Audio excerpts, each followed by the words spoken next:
Learning Italian has without a doubt been my Achilles heel. I have struggled, I have started, I have stopped, I've gone back and forth like a yo-yo.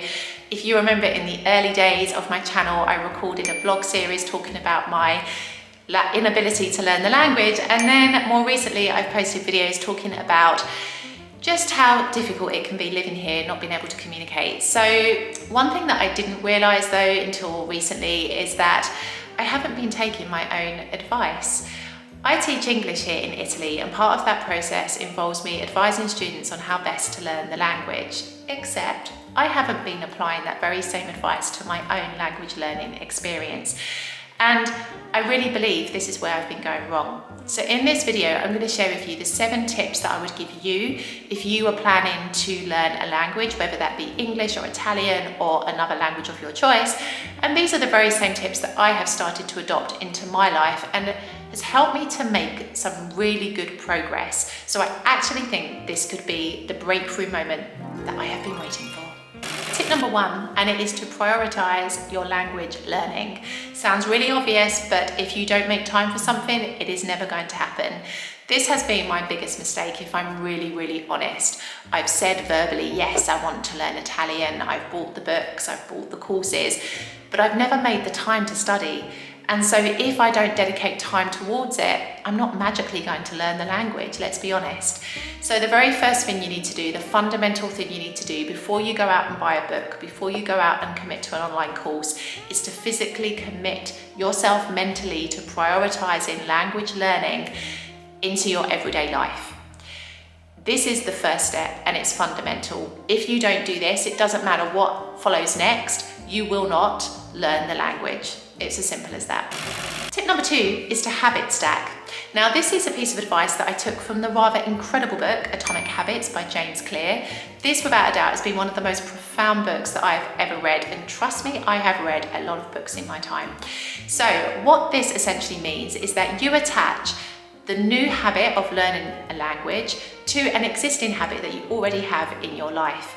Now, that could be a habit such as eating breakfast, or the time when you read a book, or the time when you walk the dog, or the time when you sit down in front of the TV. Whatever habit you have, you need to attach language learning to that existing habit.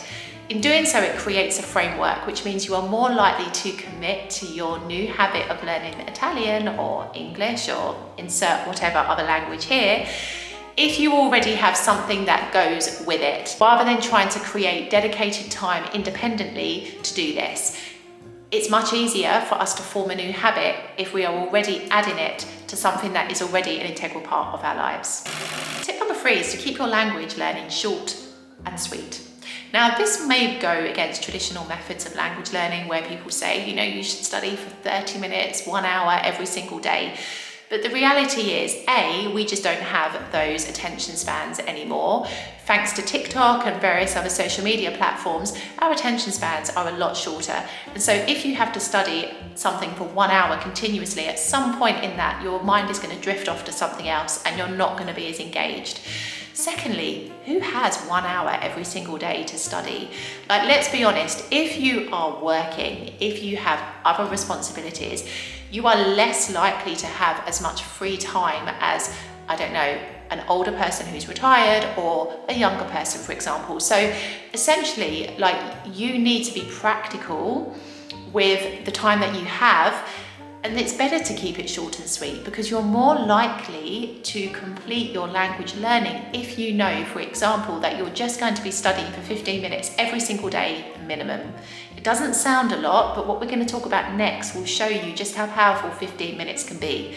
15 minutes every single day is far better than 1 hour on a Monday and then another hour 2 weeks' time.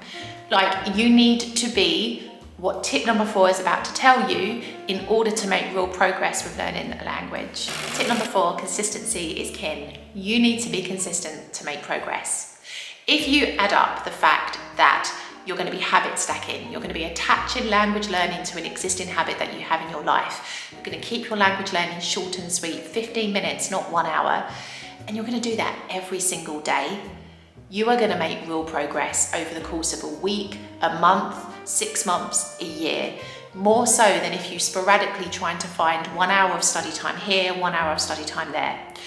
Consistency makes a real difference. It is through consistent effort that you start to learn and adopt and absorb a new language or skill. And so with this in mind, it's really important that you have your habit stack in place, because this is going to help you to be consistent. You have a regular habit that you do every day. You are attaching language learning to that regular habit. So that is going to help to keep you consistent, but also keeping your language learning short and sweet will help you because you can find the time to do it. Okay, it is a realistic time period that you have set for yourself that you know that every single day you can commit to.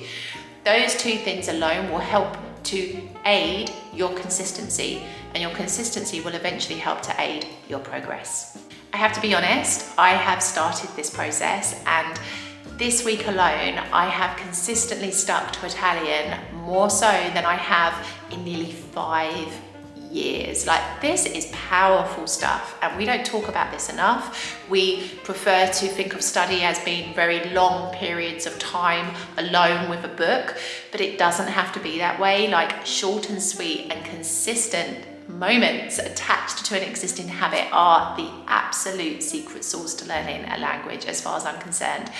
And you know, I attach my Italian learning now to my morning routine. I have a daily morning routine that I do without fail.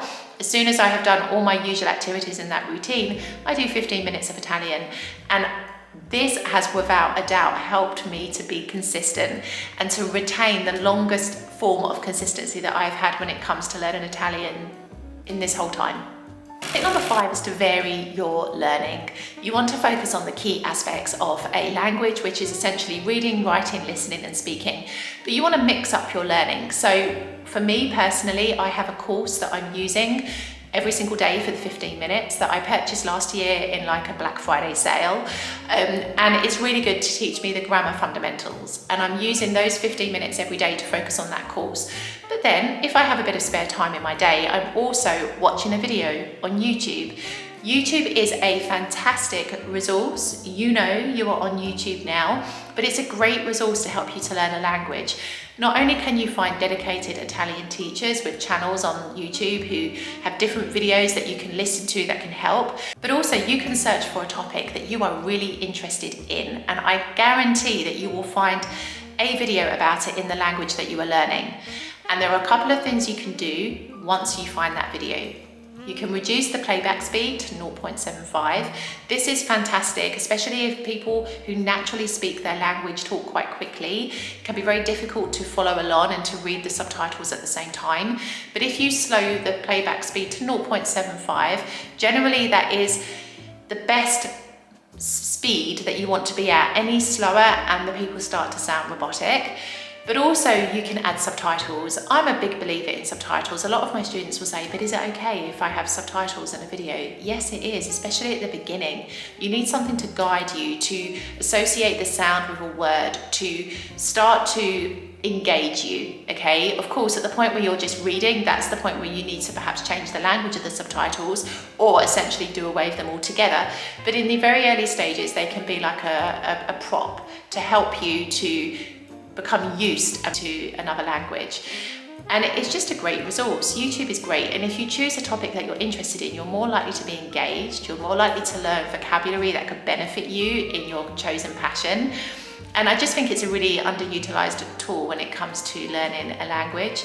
But you've also got the internet as well, websites, blogs, plenty of other things and resources that you can read and listen to and look at and digest on the internet. But essentially you want to vary your learning. You don't just want it to be through one method, you want to introduce your language into your life in different ways. Watching television series, Netflix with subtitles, yes, all of these are great. But of course, it all depends on your time. Netflix series and films, they're fantastic in principle, but in reality, either we don't have the time or we don't have the attention span to watch a 1 hour film and really concentrate on what is being said in another language. Sometimes, as I've said before, short and sweet really is the key, and that's where YouTube just plays so nicely into that category. Tip number 6. Deflect judgment. Whichever way you look, you're going to face judgment on your language learning journey, either from people who don't agree with your learning methods, or from people who think that by now you should really speak the language, and why are you so dumb that at nearly 5 years in you don't speak the language of where you live. Let me explain something to you. I receive a lot of judgment on this channel about my inability to speak Italian, and in the past it used to affect me a little bit, it used to make me feel a bit stupid, but now I don't pay any attention to it. Why? Because 99.9% of the people who pass judgment on this channel do not live my life and don't even speak Italian and English fluently, so why should I care? The reality is, if you want to give me your opinion and you have the experience and you are living in another country speaking 2 different languages, I'm going to respect that opinion a lot because you have the experience behind it. But if you want to give me an opinion just to be a keyboard warrior, just to share judgment and to make yourself feel good, I'm not going to listen to it, because you don't listen to people that don't know what they're talking about, right? People will judge you every step of the way when you choose to live in another country, but you've got to be strong and you've just got to deflect it. At the end of the day, it's not important what people think about you. You live your life, you know your own strengths, limitations, weaknesses, responsibilities, life commitments. It really doesn't matter. You don't have to justify yourself to anyone. Essentially, you need to focus on your language learning and block out all the rest. Stick to your own path, do what works for you, and please don't worry what other people have to say or the progress that other people might make or might have made. And don't even listen to those language channels or the people that want to tell you you can learn a language in X amount of days, X amount of months. Language learning is a very personal experience. It is down to the individual, not down to the process. And essentially, you cannot label a language learning journey with a time period that can fit all, okay? There isn't one size that fits all in life, and so there isn't one time period that fits all when it comes to language learning. And this is probably one of the most important things that I could tell you. Tip number 7, be proud. Learning a language takes effort, it takes time, it takes courage, it takes determination, it takes grit, but essentially it's going to change your life. I have to be honest with you, I know that when I speak Italian properly here, I'm going to open up so many doors that previously have been closed. I'm no longer going to be the ghost in a conversation where people don't even acknowledge your presence. I'm going to be there, I'm going to be expressing myself, I'm going to be able to display my personality for the world to see. And I cannot wait for that day to come. So let me tell you, be proud of what you're doing. Keep your end goal, your vision in mind. Don't worry what anybody else has to say. And I wish you the best of luck. See you in the next video.